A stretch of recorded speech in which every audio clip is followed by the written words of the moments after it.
Well, London's Olympic organisers have been keen to tout the economic legacy of the Games and a deal for UK developer Delancey Estates and Qatar's sovereign wealth fund to buy the athletes' village has bolstered those aims. But is investing in Olympic infrastructure really the route to strong returns? Well, joining us now to help answer that question, Stuart Corbyn, Chairman, Qatari Diyar Delancey Athletes Village Operations. Stuart, thanks for coming along. So, Thank you. Why have you made this investment? Because we believe that it's a worthwhile investment in the long term. It's an exciting area, and it will be even more exciting as the years go by.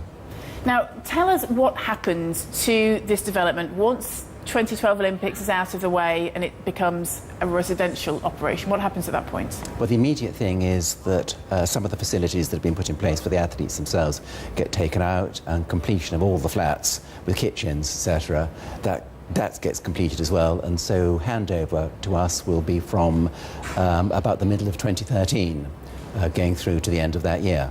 And at that point, are they sold, rented? We intend to be letting ours. We will have just over 1,400 of the 2,800 flats, with some social housing providers having the balance, and our plan is to let most of ours, if not all of them. We're still working on the detail of that at the moment.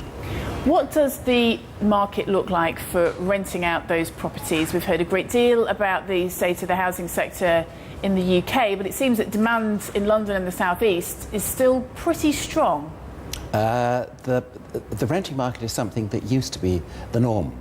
Over the last 25 years, it has become possible to let again in the open market because of a change of legislation, and people are getting used to the idea now. The starting point, obviously, is that people make properties available for rent, and the response has been positive, and our expectation is that that will continue.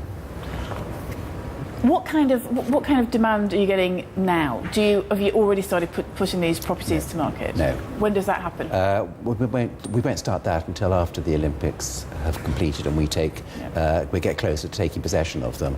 People renting tend to respond towards the last minute. And I asked the question because there's a great deal of economic uncertainty around right now. It's expected that that's going to play out certainly over the next year or two. Concerns about the Eurozone debt crisis and the impact that all those issues are going to have on the UK, on the economy here in the UK, and in fact recessionary fears, which will have a big impact on demand and on prices, for that matter, that you can get for these properties. Yes, we haven't got to the pricing point yet, and we won't deal with that until much nearer the completion.